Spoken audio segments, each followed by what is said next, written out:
एक नगर में प्रतिष्ठित व्यापारी रहते थे जिन्हें बहुत समय बाद एक पुत्र की प्राप्ति हुई थी। उसका नाम चंद्रकांत रखा गया। चंद्रकांत घर में सभी का दुलारा था।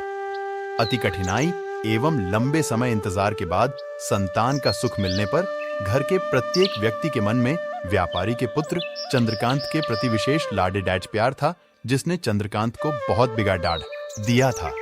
घर में किसी भी बात का अभाव नहीं था। चंद्रकांत की मांग से पहले ही उसकी सभी इच्छाएं पूरी कर दी जाती थीं। शायद इसी के कारण चंद्रकांत को ना सुनने की आदत नहीं थी और ना ही मेहनत के महत्व का आभास था।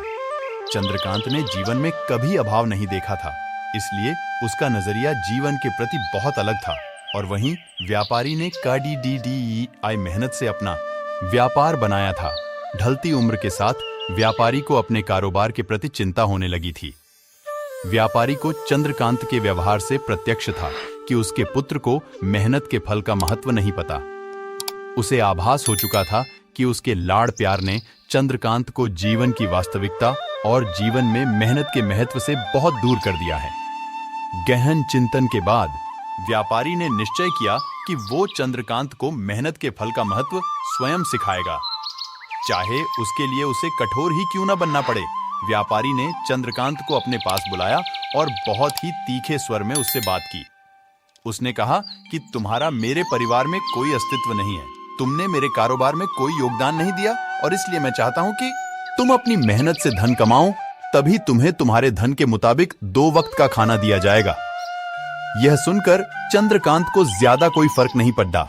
उसने उसे क्षण भर का गुस्सा समझ लिया, लेकिन व्यापारी ने भी ठान रखी थी। उसने घर के सभी सदस्यों को आदेश दिया कि कोई चंद्रकांत की मदद नहीं करेगा और ना ही उसे बिना धन के भोजन दिया जाएगा। चंद्रकांत से सभी बहुत प्यार करते थे, जिसका उसने बहुत फायदा उठाया।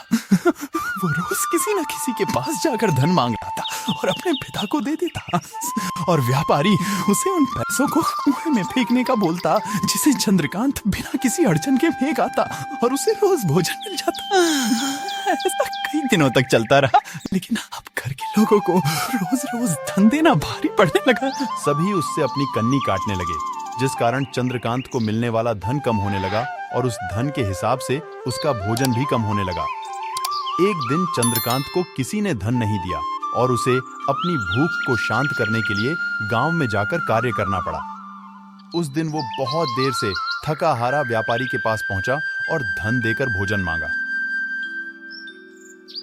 रोज के अनुसार व्यापारी ने उसे वो धन कुएं में फेंकने का आदेश दिया, जिसे इस बार चंद्रकांत सहजता से स्वीकार नहीं कर पाया और उसने पलटकर जवाब दिया, पिताजी, मैं इतनी मेहनत करके पसीना बहाकर इस धन को लाया और आपने मुझे एक क्षण में इसे कुएं में फेंकने कह दिया।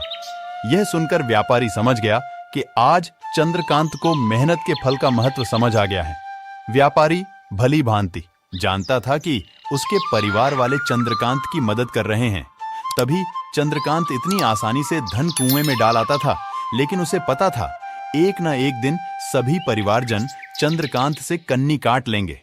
उस दिन चंद्रकांत के पास कोई विकल्प शेष नहीं होगा।